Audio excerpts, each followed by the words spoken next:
আমার চকলেট টপারগুলো আমি অনেক সুন্দরভাবে ব্যবহার করি। এটার জন্য এই গরমেও আমার চকলেট টপার গলে যায় না বা কেকের ডিজাইন একদমই নষ্ট হয় না।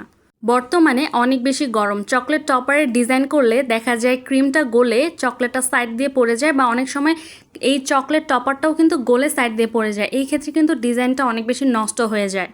আর এই চকলেট টপারগুলো কিন্তু সাইজে অনেক বড় থাকে না, হয়তো ক্যামেরাতে দেখা যায় অনেক বড়, কিন্তু এটা খুবই ছোট সাইজের থাকে। তো যখন এই চকলেট টপারটা আমরা ক্রিমে ব্যবহার করি বা কেক ডেকোরেশনে ব্যবহার করি, হয় কি অর্ধেক আমাদেরকে ভেতরে ঢুকিয়ে তারপর ডেকোরেশনটা করতে হয়। তার জন্য হয় কি এই ছোট চকলেট বারটা একদম ভিতরে ঢুকে যায়। অনেক সময় ডিজাইনের ক্ষেত্রে একটু উল্টাপাল্টা হয় এবং কাস্টমারও বলে যে চকলেটগুলো এত ছোট বা এত ভিতরে ঢুকে গিয়েছে কেন। ক্রিমের ডেকোরেশন বা কেকের ক্ষেত্রে এই টপারগুলো অর্ধেক ঢুকাতে হয়, যেহেতু অনেক ছোট ছোট, তার জন্য সাইড দিয়ে গলে যাওয়ার সম্ভাবনা অনেক বেশি থাকে। আমি চকলেট টপারের সাথে এই ছোট ছোট আইসক্রিমের কাঠিগুলো দিয়ে দিই, যাতে আমার ডেকোরেশন করতে কোনো সমস্যা না হয়।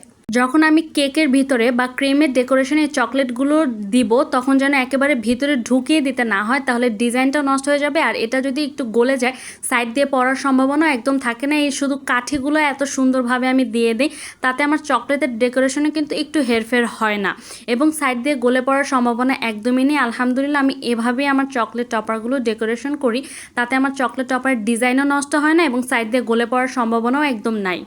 এবং আমার কাস্টমাররাও অনেক বেশি পছন্দ করে যে চকলেট টপারটা এত সুন্দরভাবে দিয়েছে যে হাত দিয়ে উঠেও অনেক সুন্দরভাবে তারা খেতে পারবে।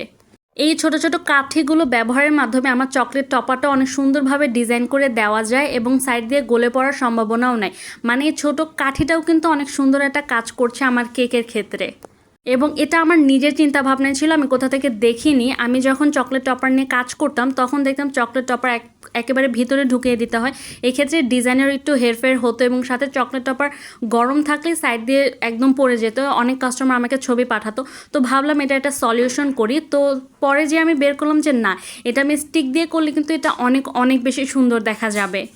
এতে আমার টপারগুলো সাইড দিয়ে গলে পড়ে যাবে না, সাথে ডিজাইনটাও একদম নষ্ট হবে না। এই ছোট ছোট বুদ্ধি আমার কেকের ডেকোরেশনের ক্ষেত্রে কিন্তু অনেক অনেক বেশি কাজ করে এবং খুব সুন্দরভাবেই কাজ করে। আলহামদুলিল্লাহ, এই পদ্ধতিতে আমার চকলেট টপারগুলো এখন অনেক সুন্দর থাকে।